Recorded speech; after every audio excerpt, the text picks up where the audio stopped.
Tommy Curran, how are we doing today? I am tremendous. How are you guys? Good to have you all back. Oh, we're doing excellent. Let me start with Matthew Judon. I know you feel it's a good return. Your colleague Phil Perry has reported on some executives in the league being shocked by the return. Why do it now? Like in retrospect, why'd they wait so long and not get this done earlier in the offseason? Most likely it had to do with the fact nobody anteed up a third-round pick prior. So that, to me, seems like the Occam's razor answer to this. Nobody else was offering a third-round pick until now.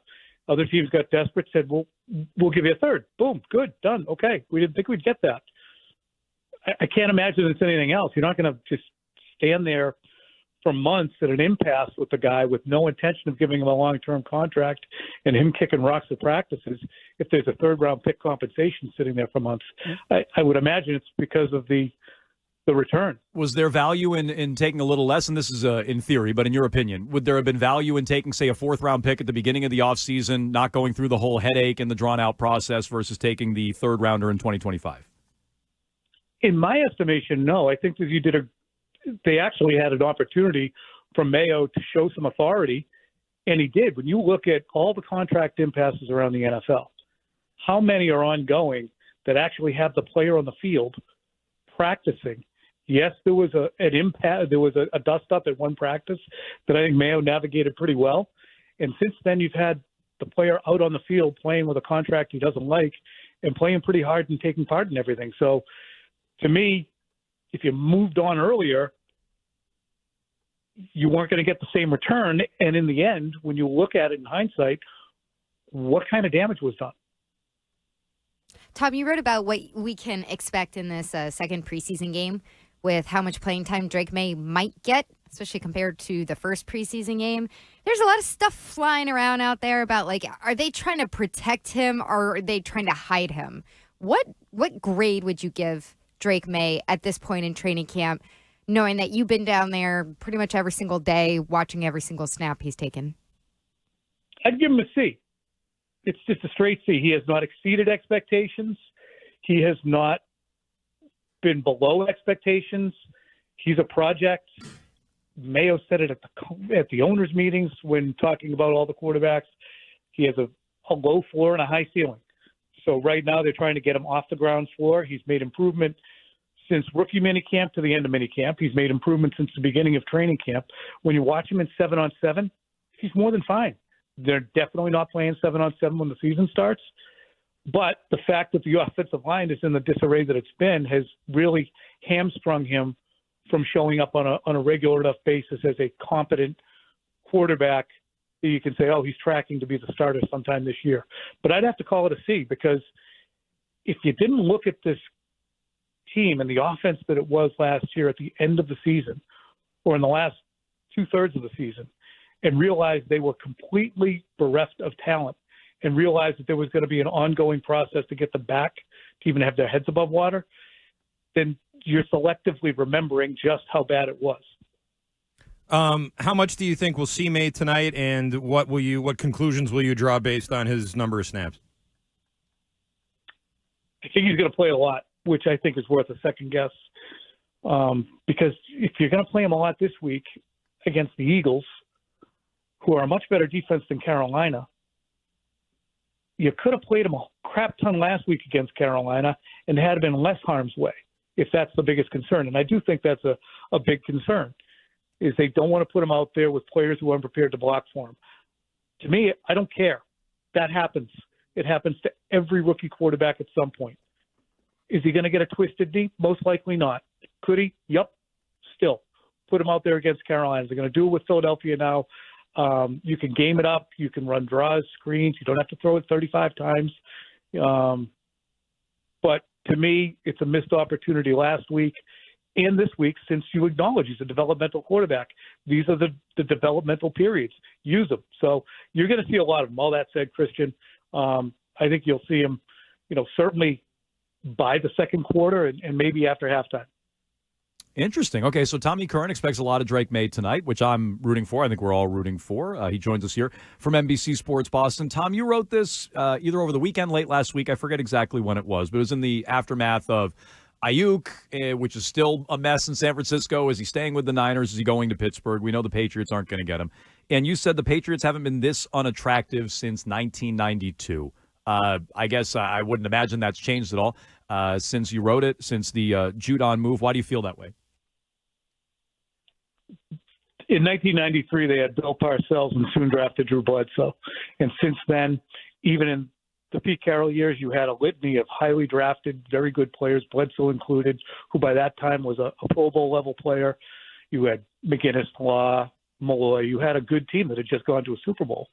And even in Bill's first year in 2000, that's a team coming off 8-8 that went 5-11, but it still had Bledsoe. So they still had a Pro Bowl level quarterback in place. To me, this is as bad as it's been, and it's going to be treated thusly by prospective players until they show glimmers of hope in life. And what I think is interesting about the Judon deal is you haven't paid Ayuk, you didn't pay Ridley, you didn't pay Matthew Judon. Awesome, that's fine. I don't care. I'm not watching the pennies the way you guys are, all you 2 to 6 people. But you better spend like absolute drunken sailors with 3 days to live when free agency opens next year. You use that 3rd overall pick that you're probably going to have and draft a tackle. Then you spend everything you can to convince whatever wide receiver you target to come here. Then you have Drake Maye, you have a left tackle, you have your wide receiver, you have an accomplished defense because it's going to be good again.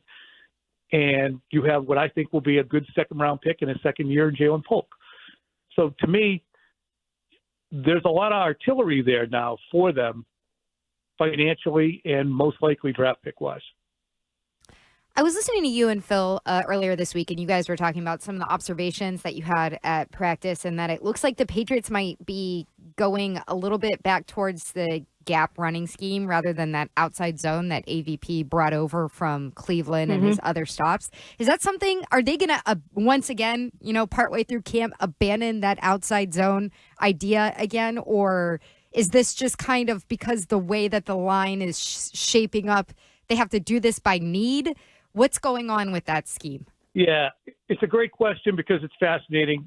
They have been trying to implement this wide zone stuff, which the West Coast offense is predicated on, since 2021. It didn't take when Josh McDaniels was here. They went back to kind of the gap runs with Damian Harris running between guard and center.